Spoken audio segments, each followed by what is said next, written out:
आज से रमजान का पवित्र महीना शुरू हो रहा है। इस अवसर पर मैं मुस्लिम बंधुओं को बधाई देना चाहता हूँ। पिछले 24 घंटे में हिमाचल प्रदेश में कोरोना वायरस का कोई भी नया मामला सामने नहीं आया है। कुल मिला के इस वक्त 17 लोग अस्पताल में उपचाराधीन हैं और अभी तक 40 केसेस हुए हैं। लेकिन पूरे भारतवर्ष में 23,000 से ऊपर केसेस हुए हैं और 700 से ऊपर डेथ हुए हैं। इसलिए हमें बहुत सतर्क रहने की आवश्यकता है। मैंने कल कहा था, पुलिस वालों के ऊपर हमला कभी भी बर्दाश्त नहीं की जाएगी। कुल मिला के हमने लॉकडाउन के उपरांत 9 केसेस दर्ज किए जहां पुलिस के साथ अभद्र व्यवहार और उनके ऊपर हमला किया गया था। मेरा अनुरोध है पुलिस वालों से भी, लोगों से बातचीत सही ढंग से करें और संयम बरते और अगर अनिवार्य है तो कानून का कार्रवाई करें, लेकिन गाली गलौज ना करें। मैं गांवों के प्रधानों को धन्यवाद करना चाहता हूं। बहुत सारे गांव के प्रधान बहुत ही ज़्यादा सतर्क हुए हैं, पुलिस को तुरंत सूचित करते हैं और इस वजह से हम कई कार्रवाई भी कर पाए हैं। आज हिमाचल प्रदेश में कोई भी बाहर से गांव में आना बहुत मुश्किल हुआ है क्योंकि पूरे गांव वाले सतर्क हुए हैं। मैंने कहा था कि पब्लिक प्लेसेस में मास्क पहनना अनिवार्य है। यूरोप और अमेरिका ये बात बहुत लेट सीखा है, इसलिए अभी से अगर हम मास्क पहनेंगे कम्युनिटी स्प्रेडिंग हम रोक सकते हैं, क्योंकि हमारा ड्रॉपलेट्स मास्क के अंदर ही रहेगा। 98.5% कम्युनिटी स्प्रेडिंग का कम होने की संभावना है और कम्युनिटी स्प्रेडिंग का सिर्फ 1.5% संभावना है। इससे हम कंट्रोल कर सकते हैं। इसी तरह क्वारंटाइन जंप का जो आपको आदेश मिला है उसका भी पालना करना जरूरी है, क्योंकि परसों जब पाउंटा साहिब में जो तबलीग जमात के व्यक्ति का पॉजिटिव पाया गया, वो व्यक्ति क्वारंटाइन में था। उसने क्वारंटाइन जंप नहीं किया था। पहले उसका नेगेटिव आया था, बाद में उसका पॉजिटिव आया था। अगर वो जंप करता तो पुलिस का काम 10 गुना ज्यादा बढ़ना था। इसलिए क्वारंटाइन का आदेश जिनको भी मिले हैं उसको सही ढंग से पालना करें, कभी जंप ना करें। सोशल मीडिया में या पर्टिकुलरली वेब पोर्टल में कई तरह का एडवर्टाइजमेंट आता है। अभी भी जो चीटिंग, साइबर क्राइम बहुत ज़्यादा हो रहा है। हम सबको इस पर सतर्क रहने की आवश्यकता है। एक इंसिडेंट ध्यान में आया, एक व्यक्ति ने 15,000 रुपये जमा किया होम डिलीवरी ऑफ लिकर के लिए और उसका पैसा चला गया। इस तरह का कई तरह का जो ड्यूपिंग मेथड्स लोग इस वक्त अपना रहे हैं, हमें सतर्क रहने की आवश्यकता है। आपकी कोई भी समस्या हो 112 नंबर पे आप सूचित करें या 9459 नंबर पे आप व्हाट्सएप कर सकते हैं या SMS भी कर सकते हैं। घर में रह के बोर होना जरूरी नहीं है। एक इंसिडेंट मैं बताना चाहता हूँ। एक लड़की रेडियो में कहने लगी कि वो घर में रह के बोर हो रही है लॉकडाउन पीरियड में, क्योंकि उसने पढ़ाई पूरा की थी, उसको पता नहीं है कि क्या करना है। उसको सलाह दिया गया कि आप अपनी माँ क्या कर रही है उसको देख लीजिए। उसने माँ को फॉलो किया और कई तरह का खाना पकाना सीख लिया और आज वही लड़की सोशल मीडिया में वीडियो अपलोड कर रही है खाना बनाने के लिए। कहा जाता है कि there is an opportunity in every adversity, और इस तरह का समय को हमें सदुपयोग करना जरूरी।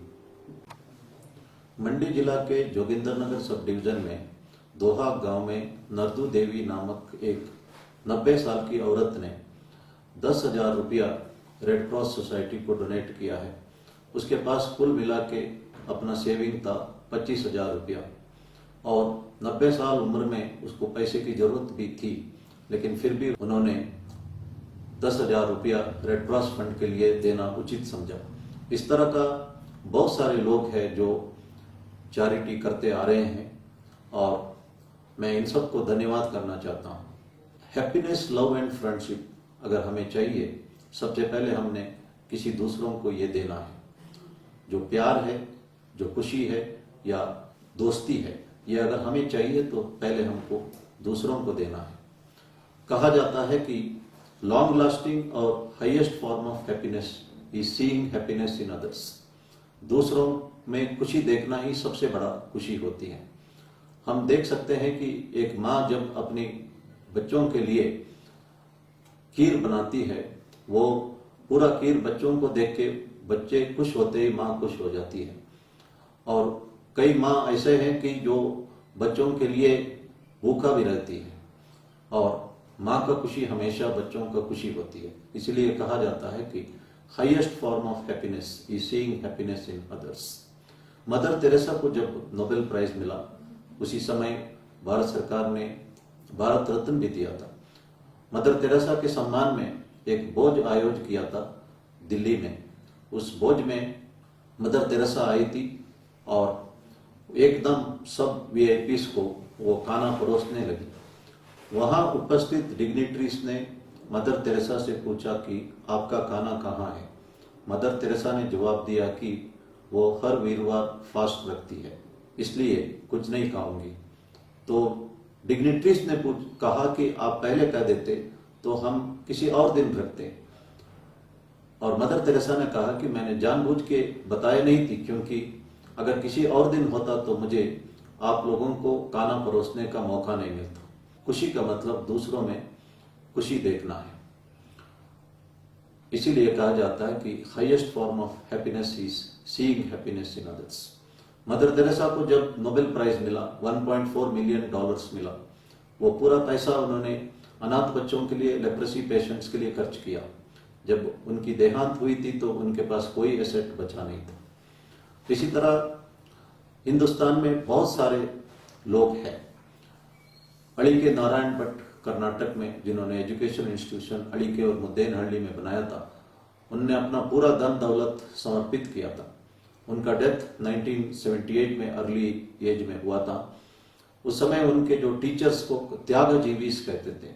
वो पोस्ट ग्रेजुएट डॉक्टरेट्स होते थे, सिर्फ अपना नीड के लिए पैसा लेते थे। और तुमकुर में सिद्धगंगा मठ के स्वामी जी शिव कुमार लाखों लोगों को, बच्चों को उन्होंने फ्री खाना और फ्री एजुकेशन दिया था। और उन्होंने किसी धर्म या जाति को नहीं देखा था। वहां पे मुस्लिम बच्चे भी, ईसाई धर्म के बच्चे भी और हर जाति के बच्चे एडमिशन लेते थे। उनसे 1 रुपया नहीं लिया जाता था और उनको खाना फ्री में दिया जाता था, कपड़ा भी फ्री और एजुकेशन फ्री। और मोर देन 5 लाख स्टूडेंट्स उनकी वजह से बेनिफिटेड हुए हैं। और ये एक भगवान का स्वरूप थे। स्वामी जी इस वक्त जिंदा नहीं है, 1 साल पहले उनकी देहांत हुई।